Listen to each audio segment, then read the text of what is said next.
So let's talk about the urban VLR system. This is, well, you can see it's a fairly shiny thing. It's kind of people movery dimension.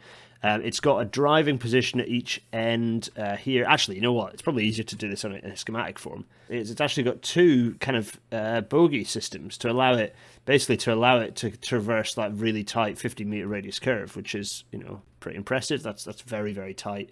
Kind of more standard tram, kind of modern tram train, tram vehicles traverse curves not much tighter than 28 meters. So 50 meters is really, really tight. This thing has, it's capable of going up to like 40 miles an hour. It's been designed as part of a system, though. It's also been designed alongside the track form. So I'm not going to talk a huge amount about the track form because I think it merits its own episode because it's really interesting. But I'll allude to it later in the episode. I think I stand next to it and prod it and speak to the kind of one of the lead engineers who kind of led on the development of it. It's quite interesting. But you can see how much space is wasted, though, by having a driver's seat on both sides, which is why we've moved away from. This is basically a glorified streetcar. It's like trams used to be. So it's not a huge amount, but it still has capacity for about 50. It says 56 people. That's going to be a hell of a tight squeeze. It's more like 40 in there with 20 seats. So it's got some capacity. What was that? There's about 40 passengers, let's say, and 20 seats. There we are in here. Lovely. And so it doesn't rely on overheads, so it's a battery thing, which adds a bit of extra weight, and again removes more passenger space. Fine. It's got a 20-kilometer battery range, which isn't too bad, and that kind of works for this. So it is designed to be lightweight. So it's 11 meters long. It's not quite a pod, but fine. I think here's a nice image of it blown into bits, so you can sort of see that. I don't really know what this tells us, other than there it is. It looks, that's it. You can see the driving positions at each end, which is they're hoping to get rid of that with autonomy, but basically the prototypes and probably the squadron fleet, let's face it, are all going to be they're going to have driving positions, that's a lot of extra expense and kit. So, maybe this is the chance for it to. But the thing is, this is supposed to be running. This isn't going to be entirely on dedicated corridors. It's going to have mixed traffic running. So it'll be kind of in amongst cars and stuff. And if that's the case, then autonomy basically won't work. It won't work very well. It won't be reliable. So it's likely to always have driving positions. So that is quite a lot of, if you think this is about the size of a small bus, imagine having two driving positions.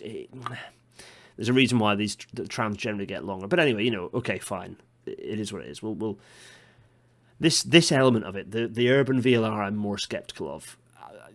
I'm not totally hating on it, but there are reasons things are the way they are. There are reasons why modern trams have developed the way they have. But anyway, so that's that. Lovely. Oh, and here's some very pleased men and a woman there. In fact, I think she might be the project manager actually for Coventry. I think she spoke at the conference. Anyway, some very pleased people standing around there, half built.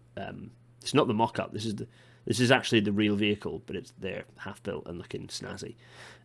Cool, fine. It looks a bit 2000s. I have to be honest. Sorry to the designers and the stylers of it. It looks a bit dated, but whatevs. It's just my own personal preference. And there are some things that I'm a little bit, in terms of the way that the design of the front.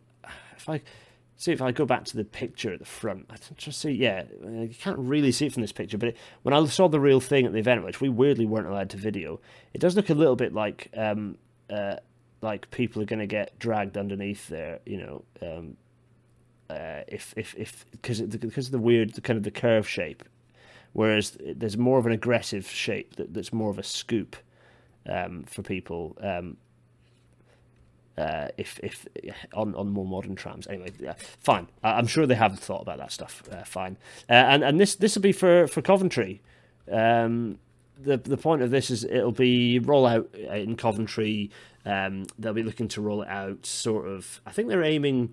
What was the date? They were looking at trying to get this working in like late 2025 for the first route being built or not even finished. Maybe sort of construction beginning on it. So this is still a way off.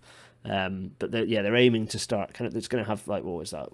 One, two, three, four routes. And, I think it's an interesting idea. I think it's an interesting idea, and if they can get it to work, great. But it's slower than you'd hope. I'd love them to just get this thing kicked off, but a lot of it's about the consenting and planning, and everything's very slow on that front. Yeah. Anyway, let us. The thing I was going to say was, I think basically this thing is essentially just a reinvention, and fine, that's absolutely fine. But it's a bit of a reinvention of what streetcars used to look like, single story trams before we started making them longer. So I feel like it's almost like a backward step, but with there's a bit of a purpose behind it. As you can see, I'm a little bit two minds about this. We could prod me on the Q&A that we'll have next week. You can prod me about it.